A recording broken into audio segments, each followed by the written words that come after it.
15 शबान की रात में हमारे मुल्कों में इनमें वो कुछ हो रहा है जो ना हमारे नबियों ने किया, जो ना हमारे सहाबा ने किया।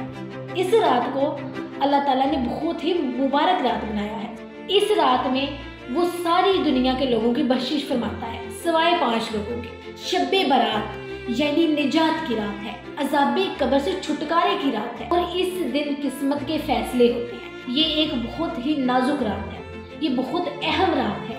अस्सलाम वालेकुम everyone, welcome back to this my new video.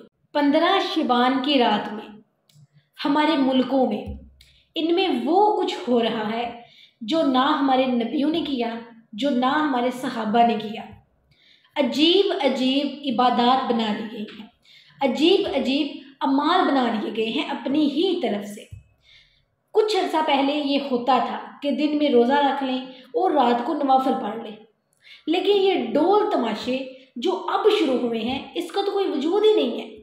इस रात को अल्लाह ताला ने मुबारक रात बनाया है, इस रात को अल्लाह ताला ने बहुत ही मुबारक रात बनाया है। इस रात में वो सारी दुनिया के लोगों की बख्शिश फरमाता है सिवाय 5 लोगों के। उन 5 लोगों की बख्शिश नहीं होती, सब अहले ईमान की बख्शिश होगी सिवाय उन 5 लोगों के। पहला है मुशरिक, दूसरा है मुशाहिद। मुशाहिद किसे कहते हैं? दिल में बुग़्ज़ रखने वाला, दिल में कीना रखने वाला। नंबर 3 है तकब्बुर की वजह से, तकब्बुर हो, गफलत में हो। चौथा है जी माँ बाप का नाफरमान, नाफरमान ऐसा कि दुख देने वाला हो। छोटी मोटी ऊंच नीच तो हर बच्चे से हो जाती है। जिसने अपने वालिदैन को टुकड़े टुकड़े कर दिया और उनको दुख दे देकर उनका सीना चीर दिया। वो कहते हैं ना किसी चीज़ को पुर्जे पुर्जे करना, तो आपने दुख दे देकर अपनी बदतमीजी के साथ अपने वालिदैन को जख्मी किया, इसकी भी माफ़ी नहीं होगी। एक ये नहीं माफ़ होता। 5वां है मुसलसल शराब पीने वाला, डेली शराब का जो हो। ये 5 चीज़ें माफ़ नहीं होंगी। ये नहीं है कि अल्लाह ताला माफ़ ही नहीं करेगा।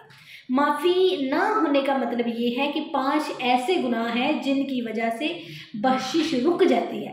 अगर वो शिर्क से निकल आए, अगर वो कीना से निकल आए, अगर वो तकब्बुर से निकल आए, वो वालिदैन की नाफरमानी से निकल आए, वो शराब छोड़ दे, तो उसकी बख्शिश हो जाएगी। याद रखें, जब भी इंसान तौबा करेगा उसकी बख्शिश हो जाएगी। फिर इसके लिए ज़रूरी नहीं है कि वो 15 शबान की रात हो, लैलतुल कद्र की ज़रूरत है।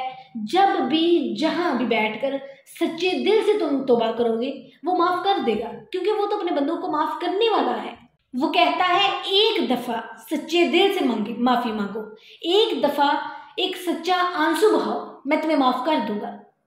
जिस लम्हे में वो करेगा, जिस लम्हे में वो माफ़ी मांगेगा, उसकी तौबा कबूल हो जाएगी और अल्लाह ताला उसके पिछले सारे गुनाह माफ़ कर देगा। शब्बे बारात यानी निजात की रात है, अज़ाबे कब्र से छुटकारे की रात है, अज़ाबे जहन्नम से निजात की रात है, दुख और मुसीबत से निजात की रात है, हर मुश्किल से निजात की रात है और इस दिन किस्मत के फैसले होते हैं। सारा साल इसके साथ क्या क्या होना है, कौन हज करेगा, उसकी लिस्ट में हज का नाम लिख दिया जाएगा। आइंदा शबे बारात से पहले, उससे पहले कौन मरेगा उसका नाम भी लिखा जाता है। किसको कितना रिस्क आइंदा साल दिया जाएगा ये भी लिखा जाता है। बहरहाल ये एक बहुत ही नाजुक रात है, ये बहुत अहम रात है, मगर अफसोस ये है कि बंदा गफलत में पड़ा रह जाता है। देखिए, नबी की ज़िंदगी पढ़े, आपको पता चलेगा कि ज़िंदगी है क्या। कुरान पढ़ो, आपको पता चलेगा अल्लाह चाहता क्या है। अल्लाह ताला इस रात की रहमतें और बरकतें हम सब के नसीब फरमाए। असल में अल्लाह ने बख्शिश के बहाने रखे होते हैं। कोई शराबी है, कोई जानी है, कोई कातिल है, कोई माँ बाप का नाफरमान है, कोई मुतकब्बिर है, कोई सूदखोर है, कोई रिश्वतखोर है।